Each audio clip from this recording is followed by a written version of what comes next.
શ્રીમદ્ ભગવદ્ ગીતા અધ્યાય 14 ગુણત્રય વિભાગ યોગ શ્લોક 17-18નું પઠન કરીએ, પછી તેનો અર્થ સમજીએ. શ્લોક 17.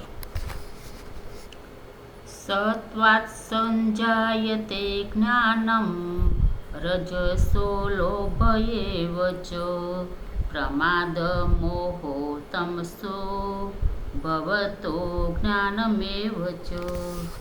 અર્થાત સત્વ ગુણમાંથી જ્ઞાન જન્મે છે અને રજોગુણમાંથી નિશંકપણે લોભ તથા તમોગુણમાંથી પ્રમાદ અને મોહ જન્મે છે અને અજ્ઞાન પણ જન્મે છે.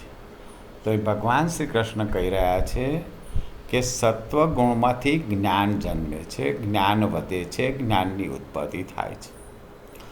રજોગુણમાં લોભ જન્મે છે અને તમોગુણમાં પ્રમાદ એટલે કે આળસ અને મોહ અને અજ્ઞાન જન્મે છે. શ્લોક 18.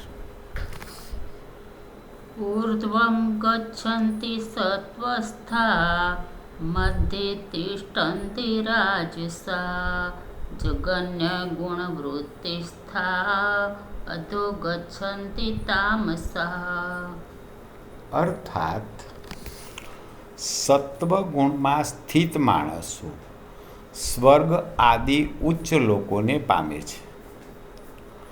રજોગુણમાં સ્થિત માણસો મધ્યમાં એટલે કે મનુષ્ય લોકમાં જ રહે છે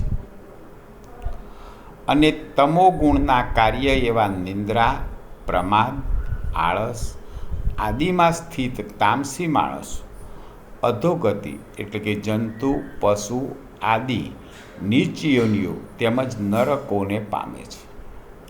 તો અહીં ભગવાન શ્રી કૃષ્ણ કહી રહ્યા છે કે જે માણસો સત્વગુણમાં સ્થિત છે એ ઉચ્ચ કોટીના લોકો એટલે કે સ્વર્ગલોકને પામે છે.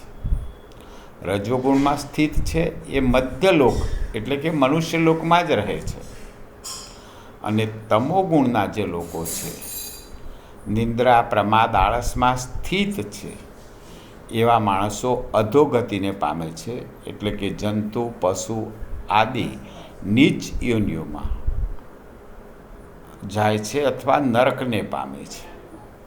જય શ્રી કૃષ્ણ.